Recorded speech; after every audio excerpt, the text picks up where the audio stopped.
मैं तेरे को मान दिया ना हिंदी में बात करके, तो मेरे को तू सम्मान देना चाहिए ना महाराष्ट्र में मराठी बोल के। कितने साल हो गए तेरे को जॉब करके यहाँ पे? 2 साल। कितने साल हो गए? 2 साल हो गए। हाँ, मराठी क्यों नहीं शिका? मराठी का नाही येत तुला? शिकेगा सर। कधी शिकणार? कधी शिकणार मराठी? हा, नाव दाखव जरा। ब्रिजेश कुमार गुप्ता हा छत्रपतींचे फोटो काढताना हा व्यक्ती कुठे हा वसई फोर्टला असतो बरोबर, सिक्युरिटी गार्ड हा आपल्यासारख्या मराठ्यांना फोटो काढताना थांबवतोय। याचं काय केलं पाहिजे? आणि बोलतो हक्कानी मला मराठी येत नाही। देखिए अभी ओके, काय बोलला? कोण बोलला? आता हे लोक काय बोलले ते ऐकत दादागिरी दाखवत आम्ही दादागिरी नाही दाखवलेली आहे। नहीं तुला फेमस व्हायचंच आहे म्हणजे ना? नहीं सर सुनिए। पहिली गोष्ट तुला मराठी बोलता येत नाही बरोबर, चल नाही येत, पण तू आता भाईगिरी करून ह्याला घेऊन आलास। तुला किती असेल 3 मन?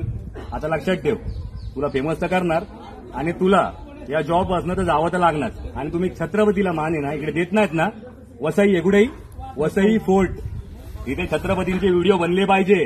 गड कशी तुटली, कपल काय करतात इथे, कुठचे कपल आपल्या आई बहिणी बरोबर येतात तर ठीक आहे मानतो मी, पण आलतू फालतू कपल येतात तेव्हा तुमचे डोळे फुटतात काय? फुटतात? छत्रपती कळतो का तुम्हाला? छत्रपती कळतो? थांबवायचं नाही छत्रपतींना। फालतूगिरी करतोय आणि फालतूगिरी करतोय, कपडे घालून काय दारू पितात तिथे मुलं? नहीं सर। नाही ना, मग इज्जत मध्ये मान सन्मान द्यायचा छत्रपतींना आणि मराठी उद्यापासून शिकून यायचं, त्याशिवाय इकडे यायचं नाही आमच्याकडे।